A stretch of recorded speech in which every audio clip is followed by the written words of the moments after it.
This is Regenerative Skills, the podcast helping you to learn the skills and solutions to create an abundant and connected future. I'm your host, Oliver Gostch. New Society Publishers has been a leader in sustainable publishing for over 40 years now.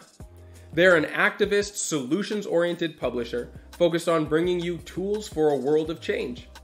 They've now published over 600 books available both in print and ebooks, as well as an increasing library of audiobook selection as well.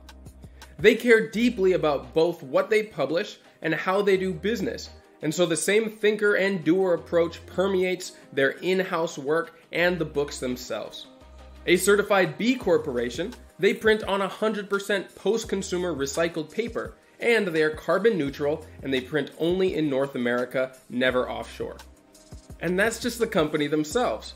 Most importantly, they've got the best selection of books that you need to build your own regenerative ecological or community-based projects. You can check out their full list of titles now at newsociety.com. Hey there everybody, and welcome back. So Syntropic Agroforestry has exploded in popularity and interest in the last few years. Now, I've explored this agroforestry design and management system a little in some previous episodes with my friend Jacob Evans, but there's so much more to explore. Now, first pioneered by renowned farmer Ernst Gostch in Brazil, his integrated approach of dense planting and timed pruning, an intervention to accelerate natural succession and replace outside inputs for both ecosystem regeneration and nutrient-dense food production, has sparked an interest in many people to adapt the concepts to their own climates and contexts. From what I've heard, however, adapting syntropic methods to temperate climates has proven more difficult than many people originally thought. The plants that thrive in these latitudes have different growth cycles with their long dormant period and may compete for light more than their tropical counterparts. Now, luckily, I was able to find someone who has not only studied with Ernst closely in Brazil, but has also been pioneering syntropic systems in Germany, who was able to share some key learnings from the first couple years of experimentation. Now, Renke De Vries studied international forest ecosystem management and works as an agroforestry designer and consultant and in arboreal maintenance. Now, from 2019 to 2023, he has been responsible for the design, establishment, and management of syntropic agroforestry systems, especially at Gut and Bussel, the famous farm in Brandenburg outside of Berlin in Germany. In this interview, we go into the learnings that he brought from his formal studies in forestry and forest management, and how they juxtapose with his learnings from Ernst in Brazil. We also dig into the systems that he's been designing and planting, and the crucial learnings in his ongoing attempts to use syntropic principles in temperate climates. Now, though there is still so much to learn and experiment with, I've been very interested to see the different iterations of what I'm convinced are very wise and widely applicable principles of ecological management from the syntropic concept. Now, hopefully this discussion will spark some interest in some of you to start your own agroforestry experiments. But now I'll hand things over to Renke De Vries. Well, welcome, Renke. It's a pleasure to finally connect with you. We've been talking about having an interview like this for a while, but our schedules haven't aligned. But now we finally got the opportunity to talk, and I'm really looking forward to exploring agroforestry with you. How are you doing today? Good, thank you. Well, look, let's start with the beginning. Why don't you tell me a bit about your personal background and how you got started working in agroforestry? Yeah. I've grown up in the countryside. So my parents had like a old farmhouse. So I was lucky that I started like gardening since I was a child, and also just transplanted trees when I was a little child, and had like got a good connection from my childhood on. And then after school I did some ecological work for free for the government, and then I started like studying international forest ecosystem management in Eberswalde. And after finishing that, I did a permaculture design certificate and worked a bit as a freelancer in gardening and designing gardens. And a little bit later I started like tree climbing and cutting trees. And I think it was 2018 when I met Benedikt Bösel on a conference about syntropic farming in Berlin. The conference was held by Ursula Atzmann. And yeah, after that conference, we had a conversation about the possibilities of syntropic farming in Germany, and I visited Benedict's farm. And then beginning of 2019, Benedict decided that he would like to start a syntropic project in Germany. So he decided it together with the manager of Ernst Gostch at this time, called Silvio. And yeah, then I was sent to Brazil beginning of 2019, and I spent 3 months there, mainly working on Ernst's farm, also visiting some other projects. And then I came back to Germany, and yeah, fall 2019, we planted our first syntropic system in East Germany, in Altmartlitz. It was about 3 hectares. And since that, we have expanded every year. So yeah, first I was alone, and then the next winter we were already 2 people working there, me and Rosanna, and we planted 2 other systems, and yeah, it went on like this. And now we have like about 18 hectares of syntropic agroforestry there, and with like 18 kilometers of tree line also. And besides that, we also have some forest transformation projects where we compare like conventional forest transformation to syntropic forest transformation, also to the natural succession where you don't do anything. Yeah, so that's where we are right now. So this is really exciting, and I'm looking forward to talking about the learnings and the contrast from those experiments. But let's take a couple steps back. I would love to know what is on the curriculum. What are the things that you learned in your program on international forestry management or development when you studied it formally? Yeah, I mean, compared to what I learned afterwards, it feels like not too much. So actually, you get an overview about everything a bit. So you get like basic knowledge about biology, plant physiology, about native trees mainly, a little bit about international trees. You learn a bit about plant identification in general, how to identify herbs and stuff like this. We also had a lot of social topics. So social economy was also a part of the study, because the study yeah, focuses a lot on people who go into international work later. So within my studies, I've been to Colombia and worked in different projects there. So it's quite an international study. But you don't go very deep into certain topics. It more gives you like a very broad overview, and after that you can decide yeah, what you're going to specialize on. Yeah, and during my studies I already heard about syntropic farming when I was in Colombia actually. And yeah, after my studies it was quite clear for me that I'm not really interested in conventional forestry as it is, and that it's like, yeah, that it's my dream to combine like forestry and agriculture again, to really find like a holistic land management approach. And when you talk about conventional forestry, are we mostly talking there about timber production and management of wild forests, or what else does that go into? Yeah. So yeah, one part of the study definitely has been like conservation and reserve management. And besides that, the forest management is always very focused on timber. Like there are these forest byproducts like mushrooms, and also the ecosystem services like fresh air, good water, etc. So there's a big focus on these ecosystem services. But topics like producing fruits and nuts in the forest are not really yeah, are not really part of the study. And especially in Middle Europe, it's like very clearly separated, like agricultural production, also fruit and nut production, is clearly separated from timber production, and the only thing which is considered are like people collecting mushrooms, but also we're just talking about wild mushrooms, so not like cultivated mushrooms in the forest, which would be an option as well. And wild animal management is also a topic, definitely. Yeah. Got it. Okay, so moving on from that program into what you started to specialize in later through education in permaculture and then into syntropic agriculture.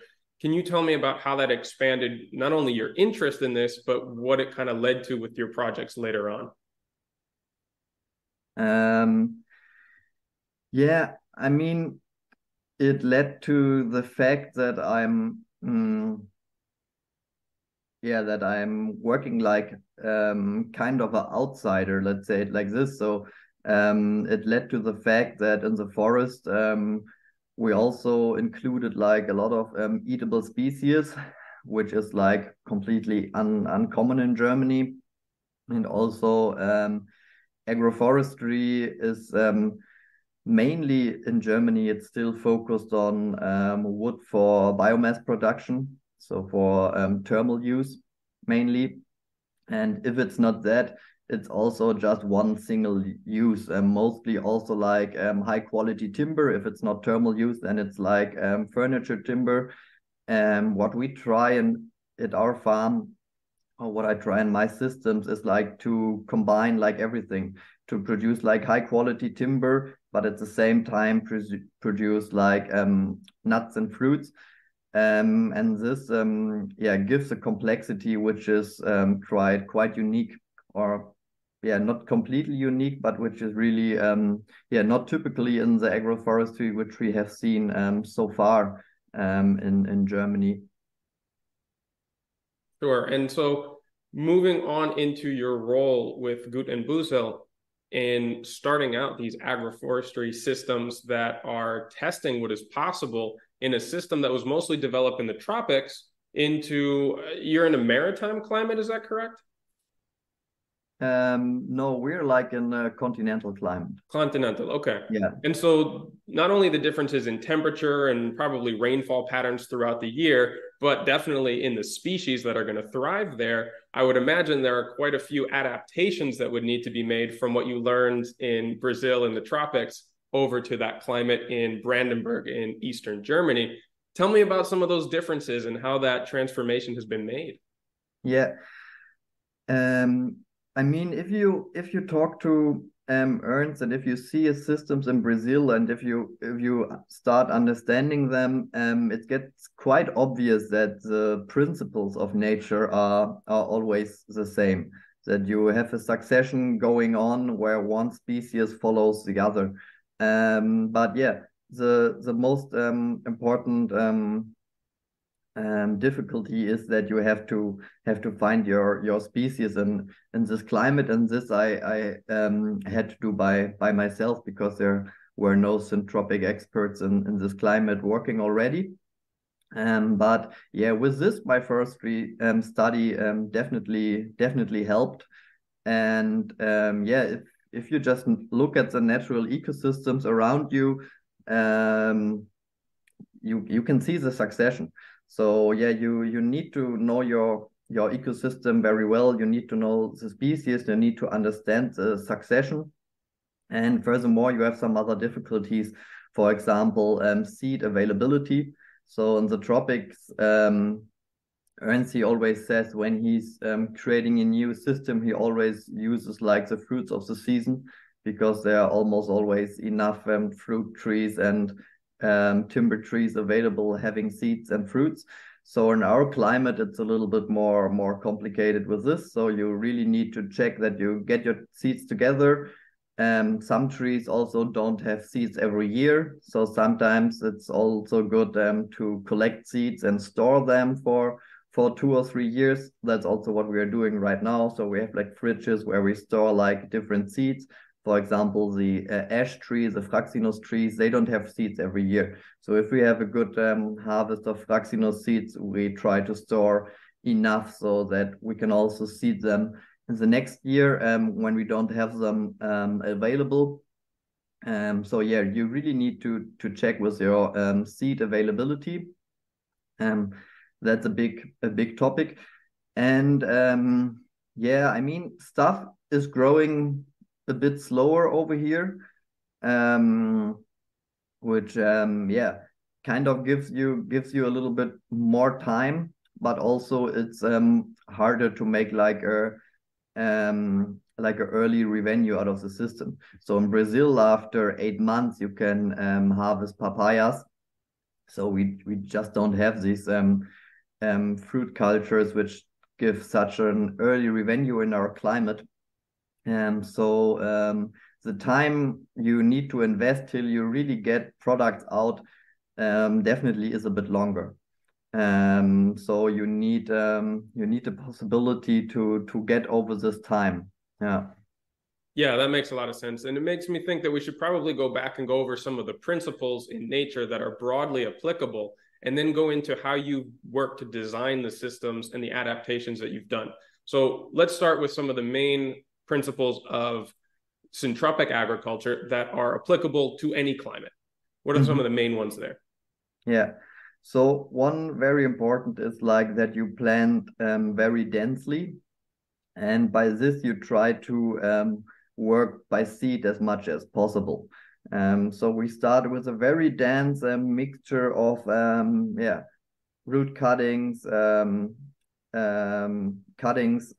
seeds and trees, so that we have a very good microclimate, and that we also have like this natural selection process.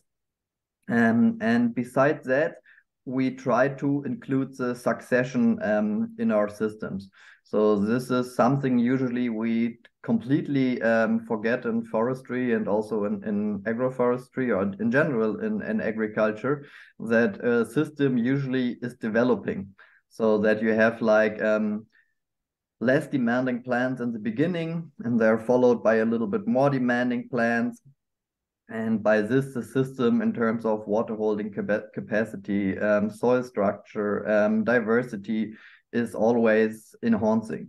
And if you just look at the grain field nowadays, so you grow like a early successional grass in the end, and after that you harvest, you work the soil, and then you start from the beginning, and the system is yeah, slowly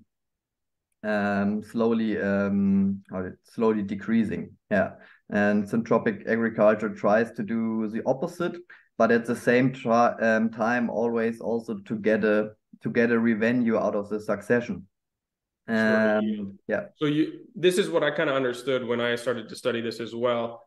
When you say you're planting the full succession at the same time, and how that's different from conventional ways of looking at either forestry or orchard management, it's the plants that take up different strata in a forest and that have different requirements as they're growing, right? So everything from the canopy to the different layers all the way down, Yeah. as well as those that need both, kind of, what would you call them?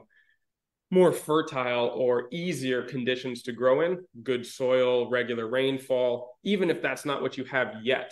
And the idea is to curate those as time moves forward. You're accumulating biomass, fertility in the soil, so that those later succession plants can do well. But you're planting them all at the same time, so that as this succession moves forward, there is already something there to occupy that space as you move into those later stages. Is that a good summary?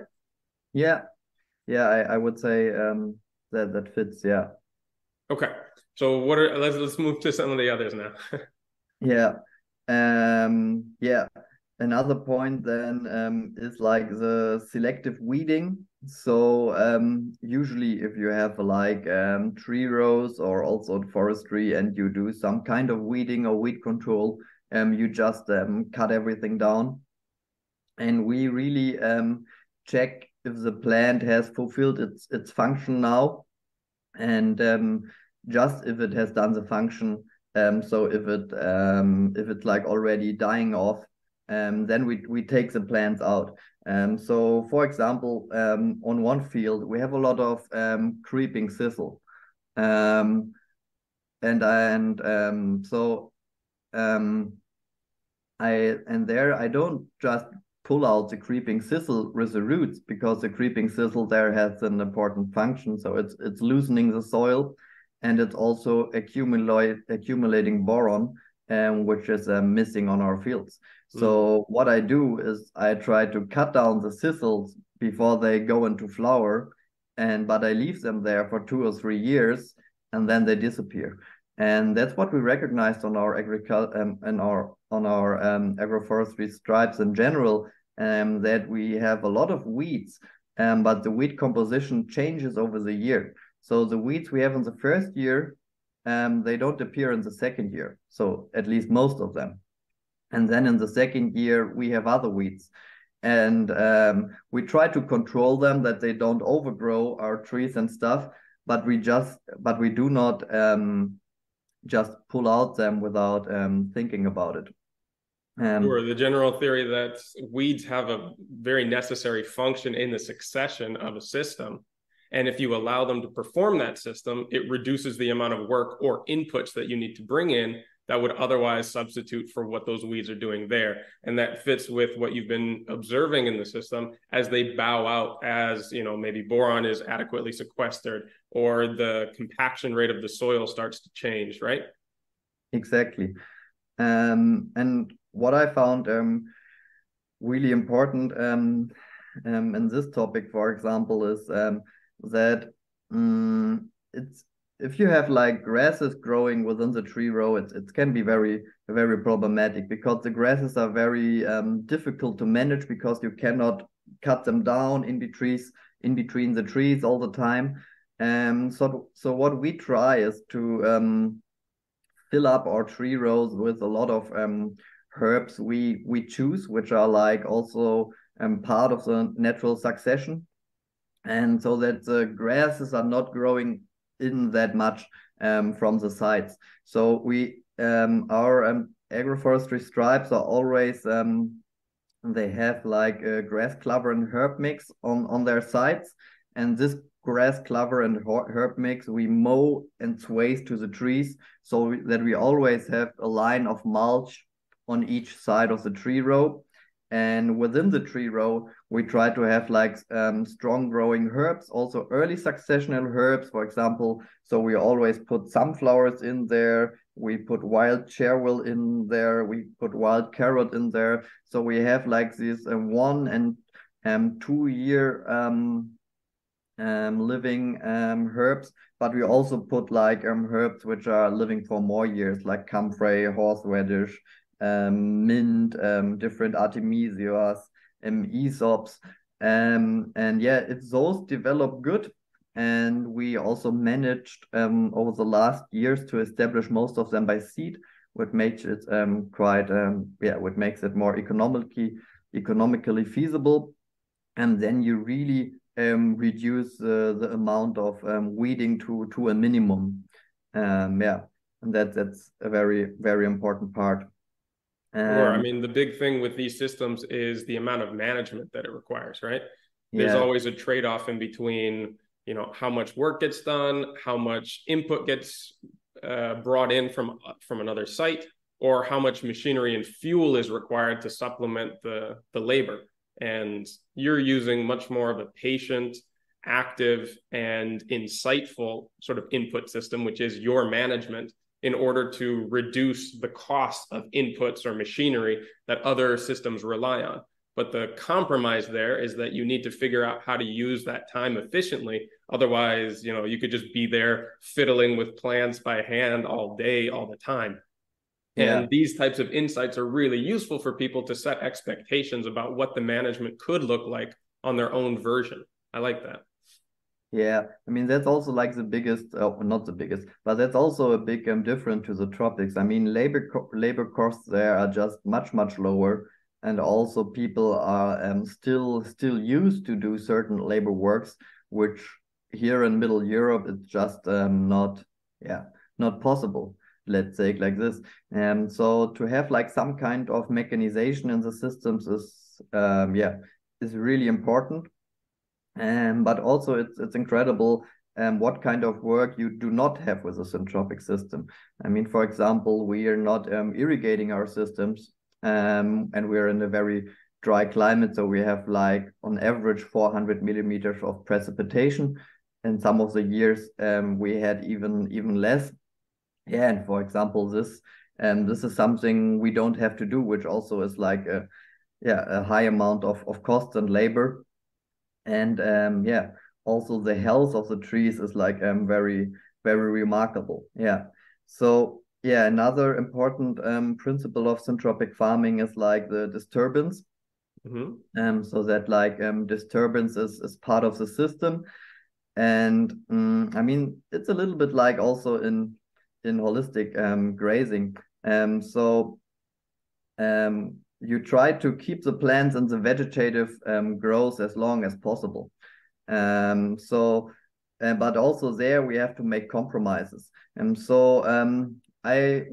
now manage that we cut our herbs within the tree rows like 1 time a year, because cutting them 2 times a year is like, yeah, in terms of labor, it's just not possible. So we cut all the herbs within our tree rows 1 time a year, when they're in flowering, so that they do not go into this reproduction stage, because when they're like producing seeds, they don't give any root exudates. So we try to keep the plants in the vegetative growth. That's also what we do with the grass, clover, and herb mix next to the tree rows. So, for example, if we have like alfalfa and other clovers growing there, we let it flower, but when the flower is going to end, yeah, then we cut it Before and it starts producing seed. and then we have a regrowth. And yeah, in the beginning of a syntropic system, most of the biomass and most of the dynamic is always coming from the grasses and herbs. So also in our climate, it takes a bit more time till you get the biomass from the trees. So if you work in the tropics and you have a dense system, your system can close quite soon, and then you start pruning the trees, and most of the biomass is coming from the trees. Here in our climate, it takes some years till you really start pruning the trees in a way that they produce enough biomass to support the system. So of course we do a little bit of thinning and also training our fruit trees, but that's not the biomass production right now. So in the beginning, yeah, these grass, clover, herb mixes next to the tree rows are a very essential part to produce the biomass for the system.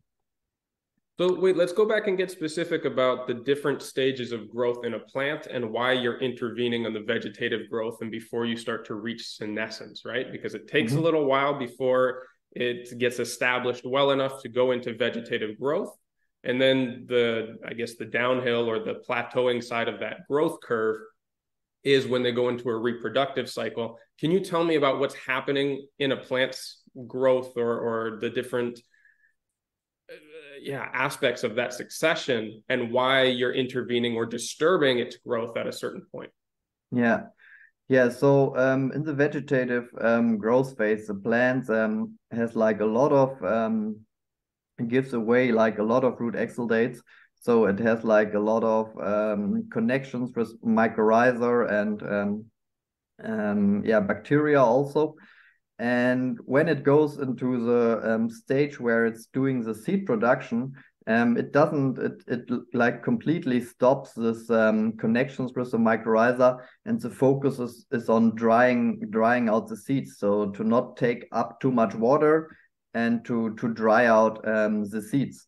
And this also influences like the rest of the system.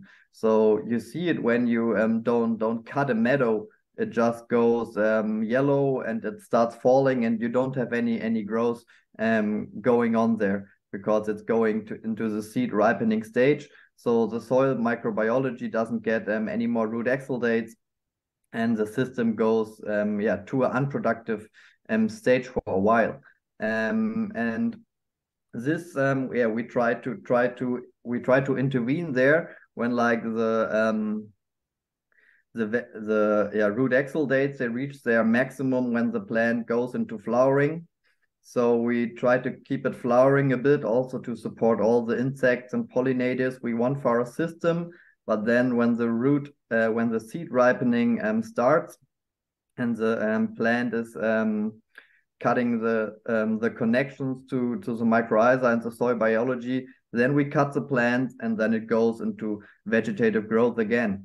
And by You that restart it, and plants are unique in that they've got this ability. If you can cut them or disturb them in the right way, they'll actually restart their growth cycles, and you can reestablish those connections, the root exudates, and that's what you're trying to keep going throughout the photosynthetic process of a season as long as possible, right? Yeah. And this is also the step where we become a useful part of the system. And I mean, I'm sure, or I mean, it's quite obvious that in a natural ecosystem, animals and other species would fulfill these functions.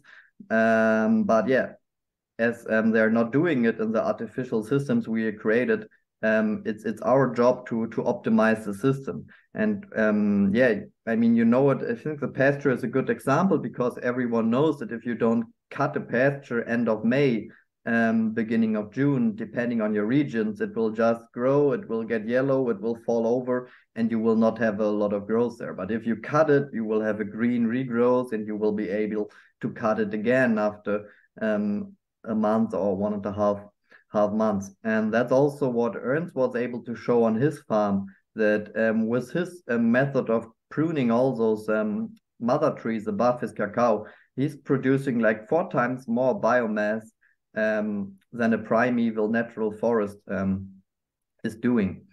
And yeah, this way of pollarding trees was also done a lot in Europe in ancient times. So yeah, pollarding trees to have a production for animal fodder and fuel wood has always been part of our culture. But yeah, we kind of forgot about it. Yeah. What are the species that are most associated with pollarding in Germany or the places that you know of? Mm-hmm. Yeah, so willow is a very typical pollard tree. I mean, willow in German also means something like pasture. So Weide is yeah, eine Weide where cows are grazing. So it was also a quite common tree to give to feed to the animals. So willow is a typical pollard tree. Lime also is a classic pollard tree. Ash tree. Also the maple tree. The maple tree was used a lot for pollarding from the Romans. So they grew wine on the maple trees and always pollarded the maple trees and had their wine growing on these maple trees. So elm was also a classic pollard tree. Yeah, so yeah, this might have been the most important pollard trees. Yeah, oak also has been pollarded a lot. Yeah. Very cool. Okay, so that gives us a good idea about how we're managing, how we're stepping into a system like this to assist the growth and accelerate succession, essentially. Are there any more principles that you want to go over? No, I think we don't have to go into everything. Just one thing maybe, but we had it a little bit that you in syntropic agriculture, you don't look at plants, and also you don't look at insects or virus or in anything. You don't put it into good or bad. So also when I find an insect eating on my plums, I don't think, oh, that's a bad insect, I need to get rid of it. You always try to look at things in the way of function. So also with weeds, you try to see, why is this weed growing here? And when I look at the weeds in my fields, I always find a reason why it's growing there. It's either it's big compaction or too much nitrogen or not enough aeration in the air. And the same applies to like insects and yeah, fungi or viruses or something you have like this. And really this changes your way of thinking a lot, because you're not seeing nature as an enemy, but you see it more as a companion who is yeah, showing you what works and what doesn't work. Yeah. And yeah, if with this kind of approach, agriculture just feels much more harmonic, let's say it like this. So you're not working against something, you're working with something. Yeah, yeah. A holistic approach, a whole ecosystem view of what it is that you're managing, not just breaking it down into individual components and micromanaging their growth systems. That's characteristic of a lot of other types, but I love the way that it is approached and articulated in syntropic systems, talking about the macroorganism and looking at it through successional stages and trying to identify deficiencies before you immediately assume that something is there unnecessarily or needs to be eradicated as a form of management.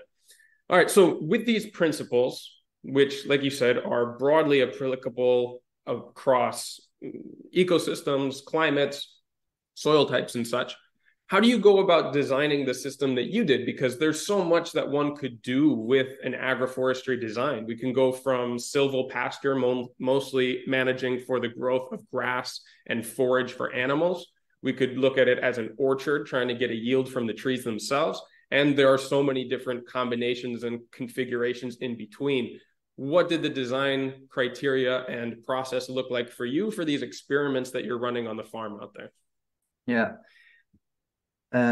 So in the first year, with the first area I've planted, we put it on a field which was used for fodder production in the previous years, and we decided to not focus on a single fruit crop in the first year. So for our first system, we decided really to put like one or two fruit cultures per row, and to combine it with different mother trees, so wood trees, and also with different seeds to really get as much as information out of it. So the first system we did was not focused on production. It was more focused on getting as much knowledge possible out of the system.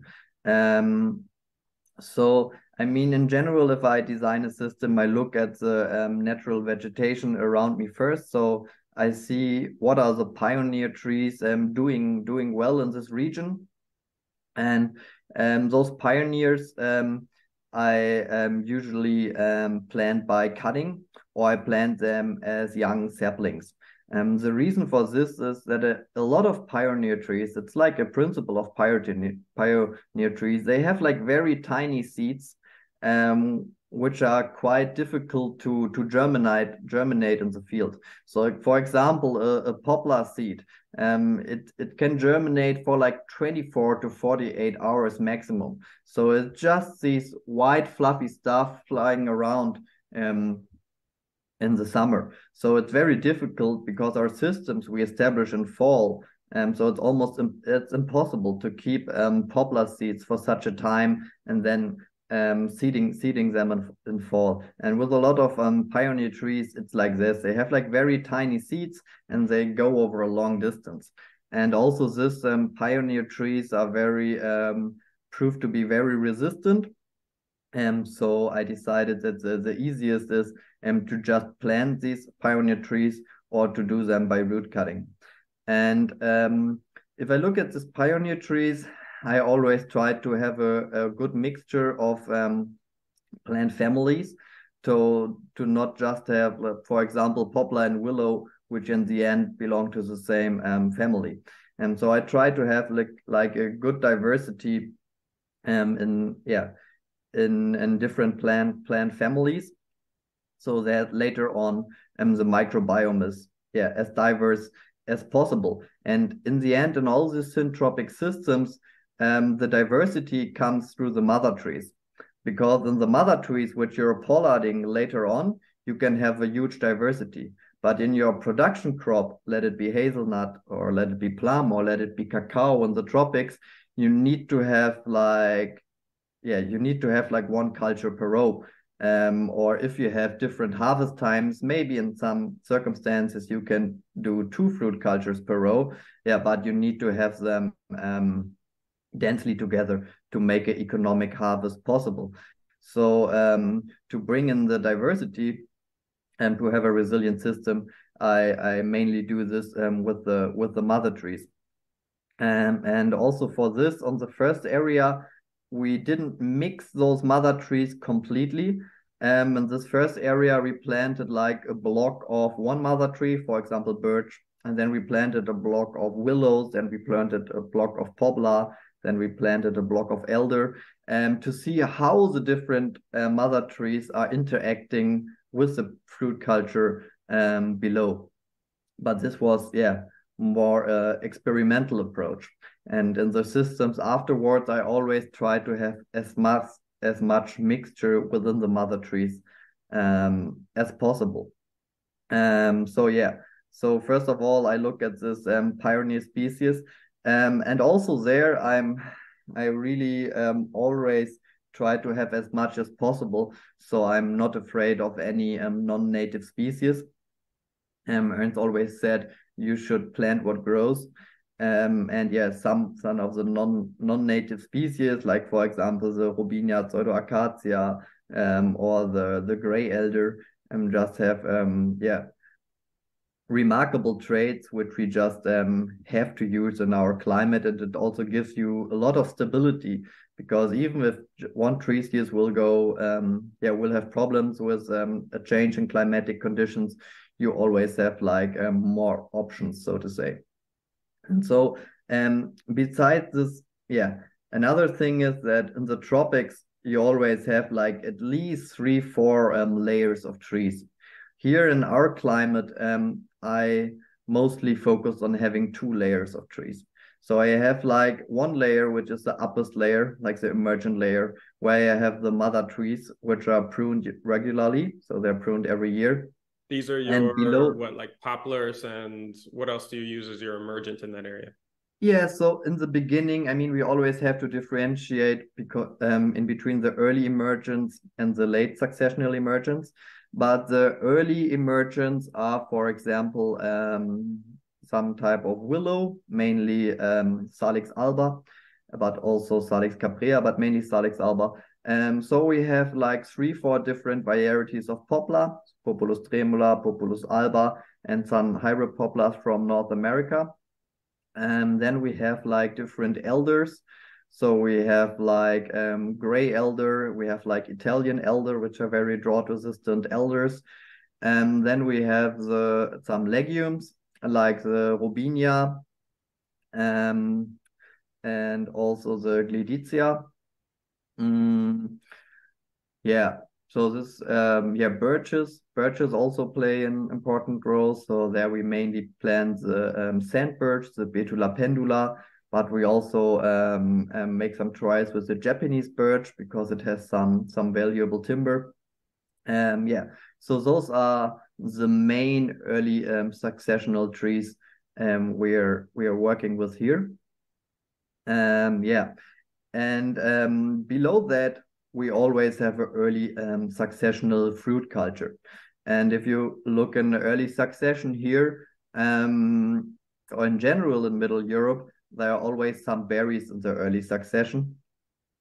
So yeah, what you need to find out is what are the berries which are doing well in the early succession in your region. And for example, my region, typical plants of the early succession are like the raspberry and blackberry. And what we also find here is sea buckthorn. And what grows also very well here, even if it's not native, is the silverberry. It's also early successional shrub, and it does really well here. So yeah, if we have plants which are doing well here in the succession, which we can use economically, yeah, we're not afraid of taking them in the system. And yeah, then you have, of course, to think about the possibilities of your farm and what is feasible. And blackberries and raspberries is like mostly hand harvest, with a lot of labor. So that was not the way to go for us on large scale. Silverberry is still not really considered a food in Europe. So it's difficult to market, even if I think we should give it a bigger chance. So this is why we focus mainly on sea buckhorn as a fruit production in the early succession. Yeah, and then the rest of the succession we mainly bring in by seed.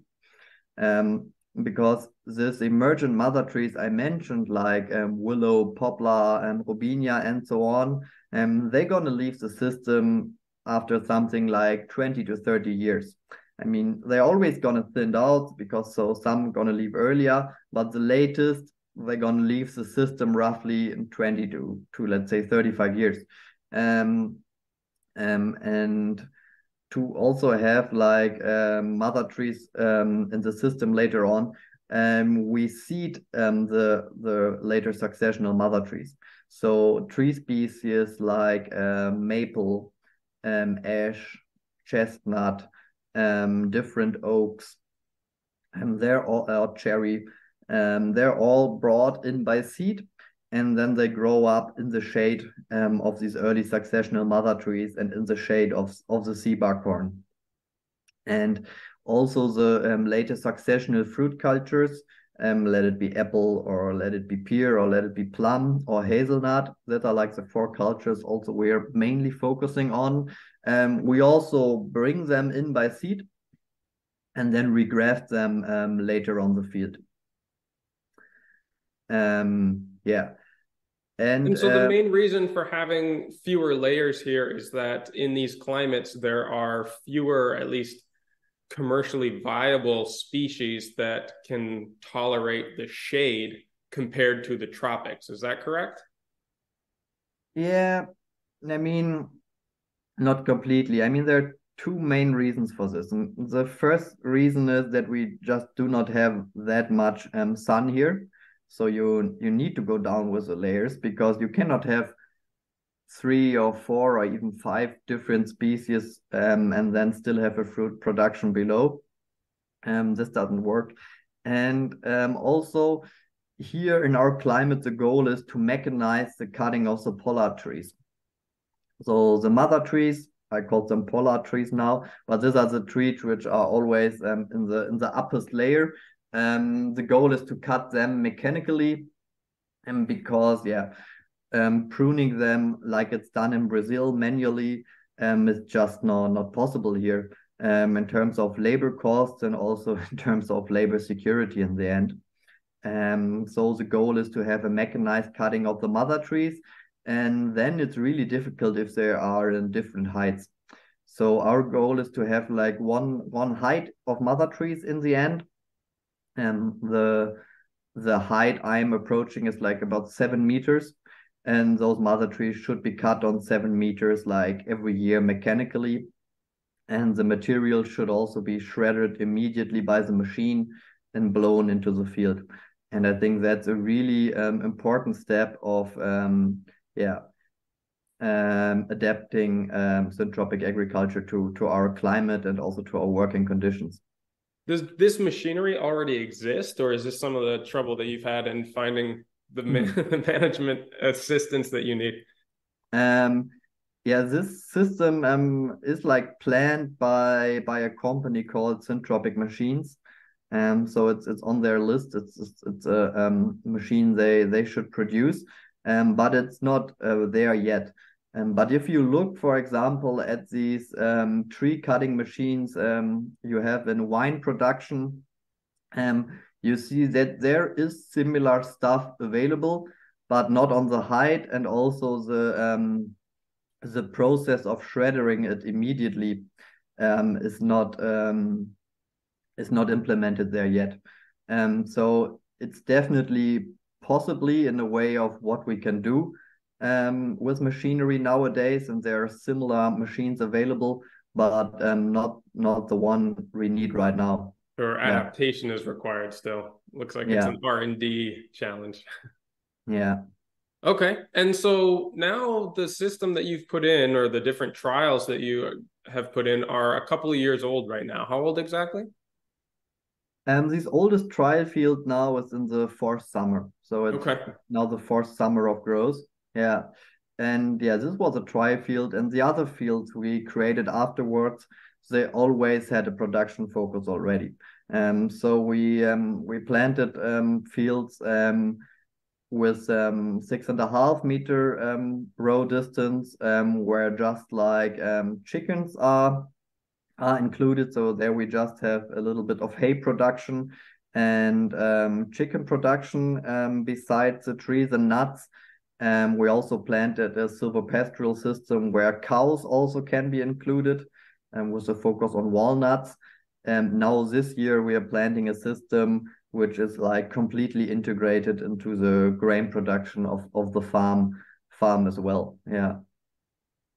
Okay, this is really interesting because now you're going into a bunch of different types of management and production models. And, I know that those are earlier, and even the oldest one at 4 years is very, very early stage for a system like this. Like you said, some of the early successional species aren't going to bow out until about 30 years, and that's still considered kind of Yeah. young for the development and the succession of the whole system. So, what have you learned so far? What have been some of your biggest takeaways from the growth and the transformation that you've observed just in these first few years?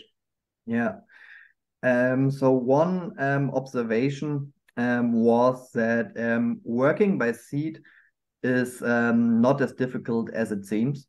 So we have huge successes seeding apples, seeding pears, seeding plums, seeding hazelnuts, and also seeding chestnuts.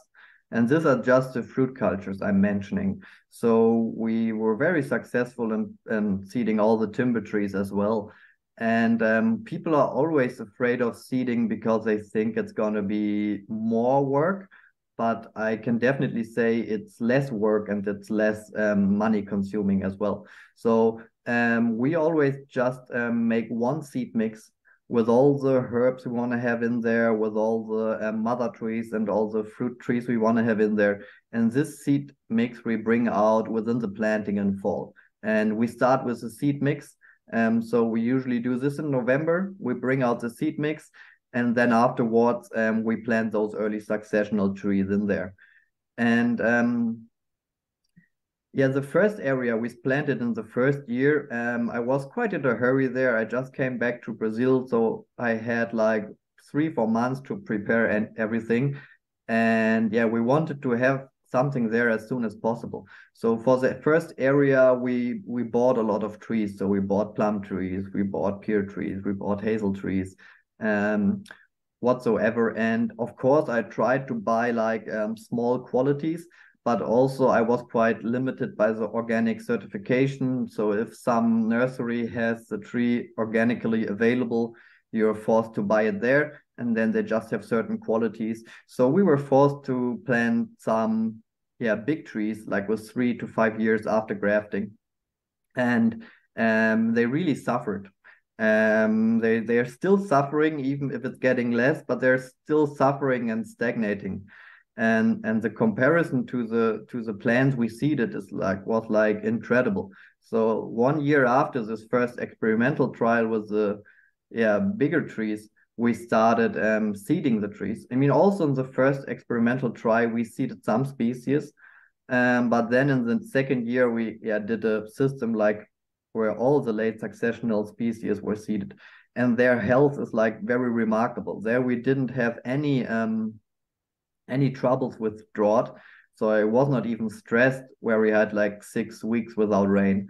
The seedlings were still looking really good. And with this first trial, I was really unsure if it's what seeding will work. So for example, with the plums, I wasn't sure if they're gonna germinate. So I put in like some extra species. And for example, to the plums, I added pear and hazel because I wasn't sure if the plant's going to germinate. But the plums germinated like beautifully, and also the hazel and the pear. And now I have like 3 options to go for. I can go for, because I'm not mixing fruit cultures in a row, because that's not going to be economically. So now I can go for plum, I can go for hazel, or I can go for pear, and everything looks quite great.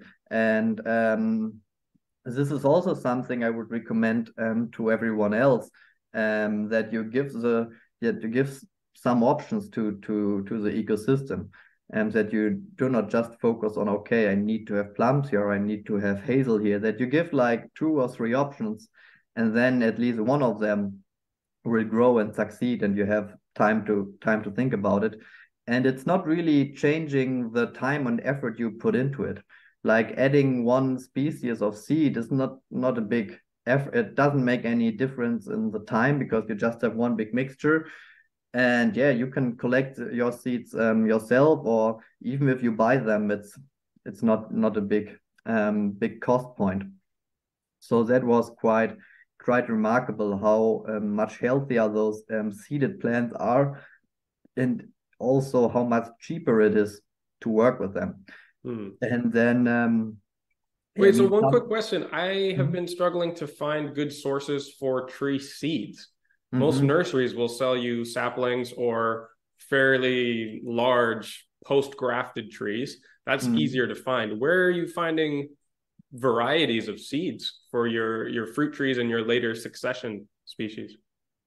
Yeah, so I'm quite lucky that there's quite some forest around our farm, and also a lot of hedges, also a lot of ancient hedges, where you can see that there have been some fruit production going on in these hedges, like maybe a century ago or something. So you have these hedges of wild plum and wild pear, and I'm quite sure that these have been grafted pears and grafted plums in the past, but they just have been forgotten. So we were able to collect off a lot of wild plums. So all the wild plums we can collect at our place. With the apples, first we used like apples from a juicery. So because the juice is heated after it's pressed.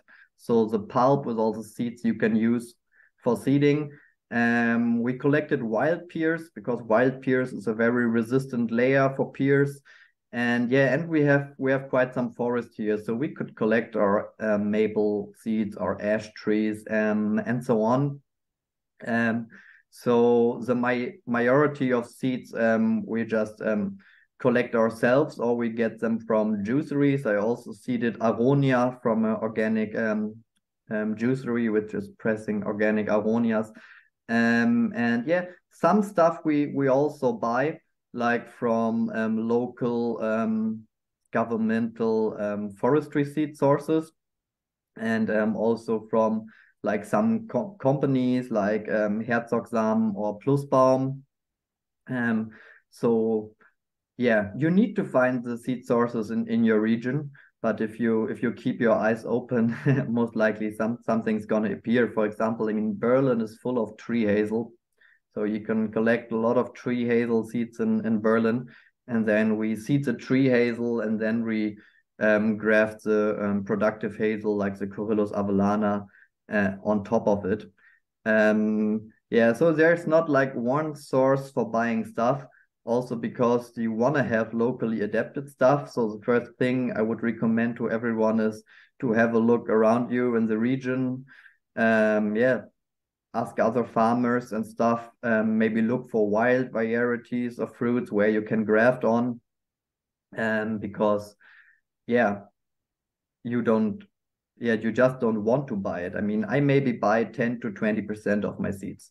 The rest I try to get in the region. Yeah. Well, this is important to know now, because this is when most of the species here in the temperate area is going to seed. And this is the ideal time to go around and forage and collect. I'm doing that myself. In fact, I was out there yesterday just grabbing stuff that grew around my area. I've been scoping out trees this entire season, because we're in a very hot and dry period at the moment, for trees that are still thriving despite the drought and the high heat, and using those as my indicators of who probably has good genetics despite where it might be growing. And I've come back now to collect seeds from those.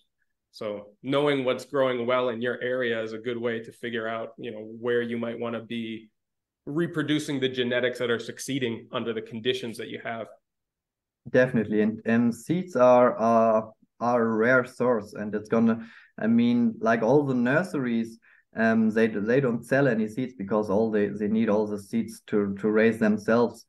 Also a lot of forest owners, they have like long-term contracts with nurseries which are collecting the seeds there. So yeah, having your local seed sources is a very, very important thing. Yeah. All right, so let's go back to some of the learnings that you've gotten from these systems so far. You were talking about the success of planting from seed, especially for the later succession plants, and putting multiple species in a row and allowing the ecosystem to define what's going to grow best there. What have been some of your other key learnings so far? Another key learning was the importance of the herb layer. So in the first system, I just I didn't really include a proper herb layer because I was not able to collect all the herb seeds before, and just buying so many herbs is not possible. It's just too expensive to buy organic herbs to put like 3 herbs every meter. So for the second season, we were able to raise a lot of herbs ourselves and also started to collecting herb seeds. And we really can see now after 4 years that if you have a well-established herb layer, the amount of weeding goes down to more than half. So you can save like 50 to 70% of weeding at least, really at least, if you have a proper established herb layer. And if you don't have your herb layer established, it's really hard to weed out all the grasses invading your tree lines. So yeah, the importance of the herb layer got very obvious for me. And yeah, it's something which is also not considered at all in normal agroforestry. And besides the herb layer, 2 other very important points are one is soil preparation. So we are using this tree line preparer from Renostech. It's loosening the soil to a depth of 45 centimeters, which is enough at our place because we have this compaction layer around, mostly always around 20-30 centimeters. And it has a rotary hoe above. So the soil is also like lifted into the rotary hoe, which works like 13 centimeters deep. And this makes a huge difference because the trees are not growing in compacted soil. I mean, a lot of people in agroforestry are still using drills. So they work on compacted fields and they drill holes where they're compacting the sides.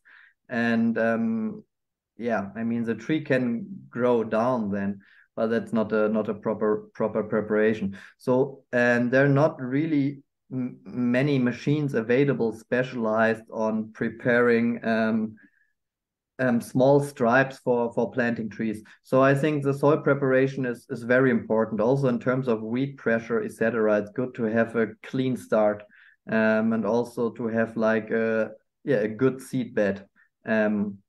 So this is a very important part. And Oh, wait, also, hang on real quick, because I'm under the impression that Brandenburg is pretty famous for having sandy soils. And that makes me think that compaction maybe is not your biggest issue. Is this more important if you have heavy clay soils, or maybe would you have to go deeper if that was the issue? So I mean, we have some loam on our fields. So it's not that we just have pure sand here. And also due to the way agriculture has done here the last century, we have a lot of inner erosion. So inner erosion means that the fine soil particles are washed down in the soil and then are thinned out at a certain depth. So in the upper soil, it's more sandy. And then you have this loam layer where all the loam particles have been washed down by rain and inner erosion. So it's not that there's no loam at all. So you have this loam layer. And also the sand here has the ability to compact quite a lot. So there are different kind of sands. So they're like these round sand particles which are not compacting that much. But the sand particles we're having here, they're not round, so they have like edges. and they also tend to compact very heavily. So soil compaction is a really, really big topic on our fields here. Yeah, so it's definitely not to be underestimated. So I haven't seen a agricultural field at our place where we didn't have like a really crucial soil compaction. Okay, that's good to know. Okay, so go ahead and continue with the soil prep. This is super interesting.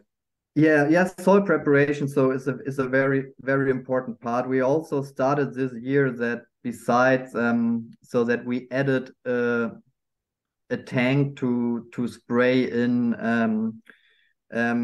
compost organisms and micronutrients while doing the subsoiling and working with the rotary hoe. So yeah, I think this takes a lot of pressure away. And then the first system we started with a bunch of wood chips, and we brought out the wood chips mechanically with a feedlot wagon. For feeding cows. You can Yeah. also put in wood chips in there and just it puts out the wood chips at the side. Or with a manure distributor, you can also do it. Yeah, and the wood chips work really well. So even if you have like a super hot summer with almost no rain in the first year, the wood chips, if you bring them out in fall, they conserve so much water that you're gonna get through your first year. But nevertheless, it's a big input of money and research. So to get away from this big input, what I found out to be very important is that you establish your mulch production lines, so the grass, clover, and herb mix, 1 year before you plant your tree lines, because then you have a good mulch production from the beginning on. And then you can either just use half of the wood chips because end of May next year, you're going to have a lot of organic material to swathe to the tree lines. And also we started substituting like half of the wood chips with like shredded straw from our fields. Yeah. So how we prepared the last two fields was like this. We had grains growing there, and we put a cover crop beneath it with like clovers, herbs, and grasses. And then the grains were harvested beginning of August. And then we had this beautiful green pasture, which is very good because then you can also go on there with machinery.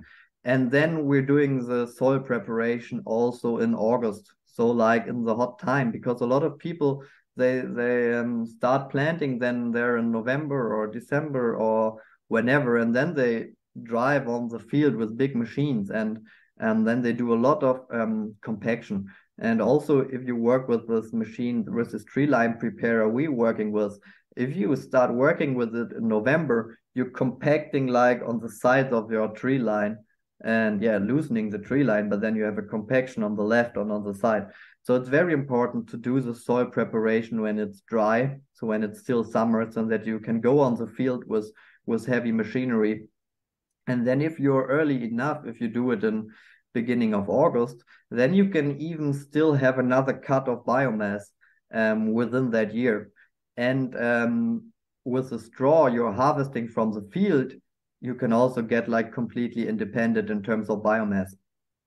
And yeah, that I think is a really important step. And it's not really considered by most agroforesters. So people want to have an agroforestry system, and they always want to have it like immediately in the same year. But what I'm recommending nowadays is first establish your biomass lines before, and then plant your agroforestry, or then work your stripes into this biomass field, because then you save a lot of money in terms of biomass, and also you have a green field to work on in winter. So because if you have a muddy field, yeah, you make a lot of damage. Even if you're just working with wheelbarrows, you can make a lot of damage if you have like an uncovered soil. That's true. Yeah, so I always recommend to start a year ahead Yeah. Well, wait, so this is assuming that you're starting a system onto previous cropland, yeah? Yeah. Okay, so if it was already pasture, or let's say it had been left fallow for a handful of years, maybe this wouldn't be as important of a step? Yeah, I agree. Okay, got it. That makes a lot of sense. Because I'm thinking right here, because I'm looking at a pasture right behind me that has been left fallow for quite a while. It's wild. It's got a lot of, let's say, bushes, a lot of wild blackberry, some pasture, but not that much, a lot of artemisia out in the fields. And would you consider that maybe a decent enough start that you could put in your tree lines and use what's already there as your biomass? Um, Depends a little bit on the growth you have there. I mean, I think it's always good to have as much biomass as possible. So I cannot really evaluate your pasture right now. So, but maybe it would make sense to add some other species there to have more biomass production. Yeah. So it also depends a little bit on your climate. So we have a dry climate here, like a very dry climate.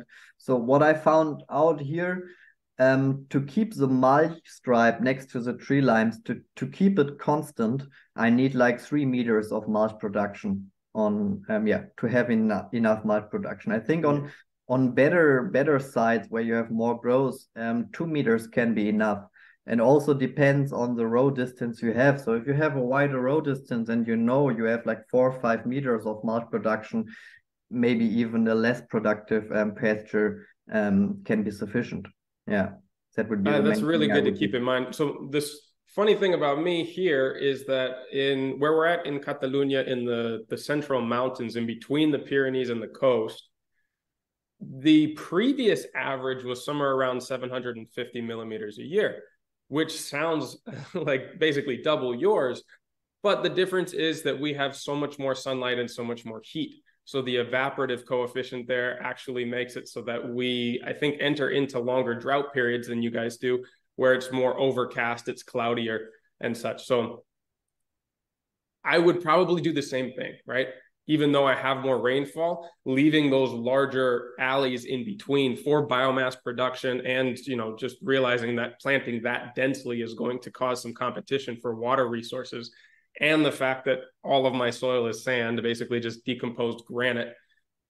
That's kind of the way that I'm thinking about it, and maybe it could serve as a reference for someone else who has higher rainfall but needs to consider the evaporative potential of the climate that they're in as well. So it could actually balance out and make for similar situations that you're in. Yeah. Okay, so let's see. Are there any other main learnings that you want to cover before we go into some deeper specifics? No, I think these were the most important. So maybe something to add. I mean, we also started a tree nursery at our farm. And there we put our trees in so-called root pouches or air pots. I mean, yeah, everyone can Google it. So these are like two potting systems where the roots are not running in circles, and where they also don't have to be cut because at the edges there's a semi-permeable membrane, so the roots are just stop growing at the side of the pot and get more dense inside. So you have an undisturbed root system, which is very dense. And we plant those trees which we produce there, we plant them 1 year after grafting. So we usually graft them in spring and plant them out in fall. And the difference of those trees compared to usual trees you get from a nursery is also huge. So if for some reason you don't have the possibility to work by seed, I would really recommend people to produce the trees themselves, or to check for a nursery which takes more care of the root system of the trees. But there are almost no nurseries nowadays doing that. Yeah. One of the reasons why I'm planning on being a nursery that does that in my area, this is something that I've explored before in previous episodes. And like you said, there's a real need for this quality of tree production in nurseries. And partly because I need to supply myself, and I've struggled to find sources like this where I am, and also realizing the need as more and more people plant in this way, I think it's going to be an important thing to invest in where I'm at. I'm curious too about some of the species that you mentioned putting into your system, specifically the Robinia pseudoacacia, as we call acacias here, although they are not acacias, where in English is more common to refer to them as black locust, and also walnuts. These have very specific management requirements. The black locust is known for suckering and invading out under the sides and in your pasture and starting to throw up a whole bunch of little, what they call hijitos, or small trees, especially when you prune them. I'm curious as how you manage that. And then for walnuts, having the alleliopathic qualities of killing many other species around them, how you've managed that one. Let's take them one at a time. Mm-hmm. Yeah, so with the Robinia, I mean, of course, it's a question I'm asked a lot. So those mother trees, those early successional mother trees, like the Robinia, with those mother trees, we just start the apical pruning when the tree has reached the end height, where we then gonna constantly prune it to. And this end height I'm focusing on in my system is like 7 meters. So till it has reached 7 meters, the Robinia can grow more or less undisturbed. The only thing I'm doing is taking off some lower branches, which are growing into my fruit cultures. Because in syntropic agriculture, you always keep the layers well separated. So the branches of the mother trees should not grow into the crown of the fruit production trees below. So the Robinia can grow quite undisturbed till it reaches the 7 meters. And when those mother trees reach those 7 meters, they should be pollarded from the beginning on every year, so that they always have like small wounds. This was also how it has been done in ancient times, and this is also why these pollard trees can get like really old. Even it's like prolonging the life period of a tree if you do it the right way. And when this Robinia reach the 7 meters, the fruit production species below will like completely close already. So under the Robinia, and for example, in my case, I will have the sea buckhorn and all these late successional species. They will like form a complete dense hedge below the Robinia. And in the full shade, the Robinia will not make any branches, or it will also not make any root suckers in the full shade. So if you have like an apple tree or something below, or a plum, which is like completely closing, the Robinia will not be able to bring up anything within the shade. And that's also the case for all the other early successional trees like poplar, which are also making root suckers.